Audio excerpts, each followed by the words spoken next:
أعوذ بالله من الشيطان اللعين الرجيم بسم الله الرحمن الرحيم فألقي السحرة الساجدين قالوا آمنا برب العالمين رب موسى وهارون قال آمنتم له قبل أن آذن لكم إنه لكبيركم الذي علمكم السحر فلسوف تعلمون لأقطعن أيديكم وأرجلكم من خلاف ولأصلبنكم أجمعين قالوا لا ضير إنا إلى ربنا منقلبون إنا نطمع أن يغفر لنا ربنا خطايانا أن كنا أول المؤمنين صدق الله العلي العظيم. صلی اللہ محمد و آلہ.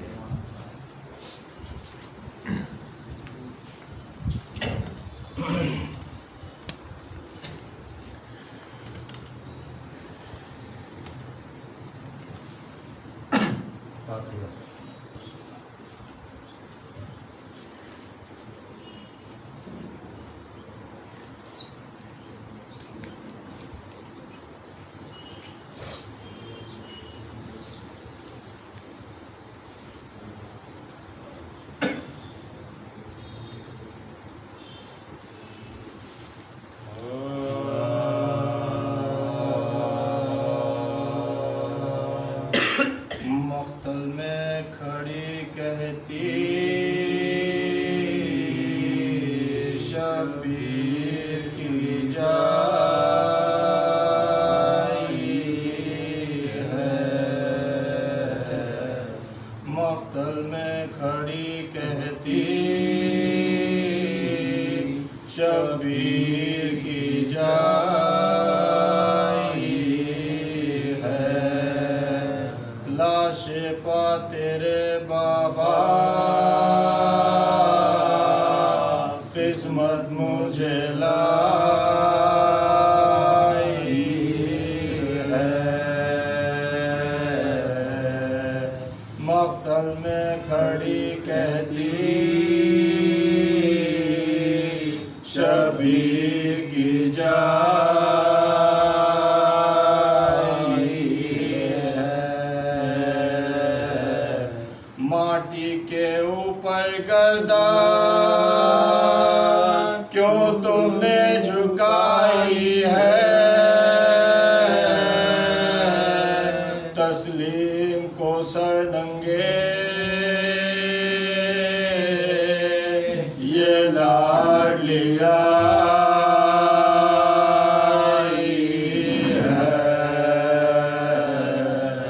مقتل میں کھڑی کہتی شبیر کی جائی ہے. میں بھولی نہیں تم کو تم بھول گئے مجھ کو. میں دیکھتی ہوں تم کو تم بھی تو ذرا دیکھو. اے دادرس عالم ظالم سے ذرا پوچھو کانوں سے میرے نزدیک کیوں خون کی بہائی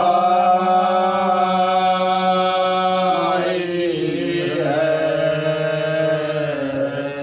مقتل میں کھڑی کہتی شبیر کی جائی ہے. لاش پا تیرے بابا قسمت مجھے لائی ہے. تھا کانوں میں جو میرے وہ تم نے گوہر ڈالا، اس کے لیے ظالم نے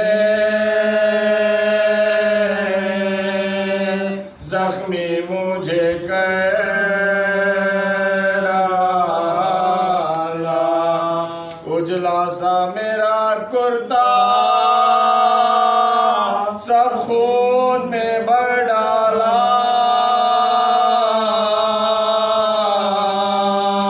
کیا خاک پا سوتے ہو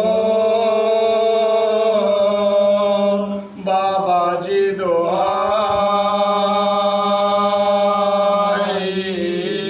ہے، مختل میں کھڑی کہتی شبیر کی جائی ہے، لاش پا تیرے بابا قسمت مجھے لائی ہے، بیٹی کو کوئی بابا یوں بھول بھی جاتا ہے، ننھے سے کلیجے کو یوں کوئی دکھاتا ہے، ماتم زدہ دکھیا کو یوں کوئی ستاتا ہے،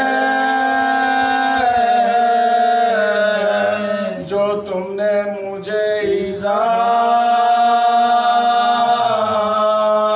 فرقت کی دکھائی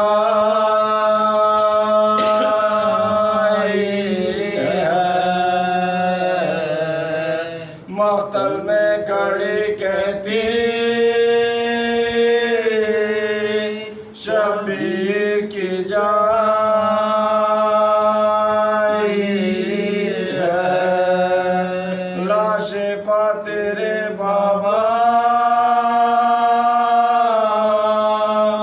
قسمت مجھے لائی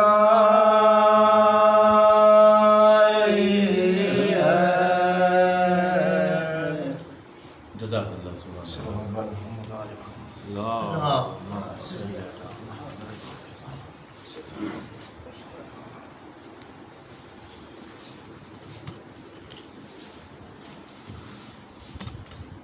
محمد والے محمد صلی اللہ اللہم صلی علی محمد وآل محمد۔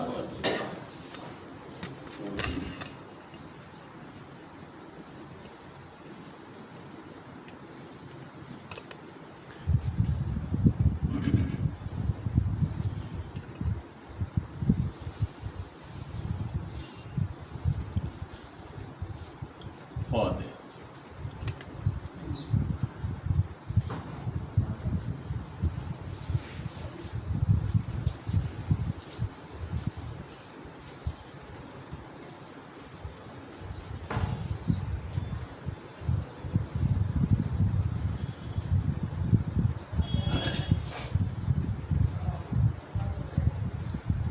لا حول ولا قوة إلا بالله العلي العظيم۔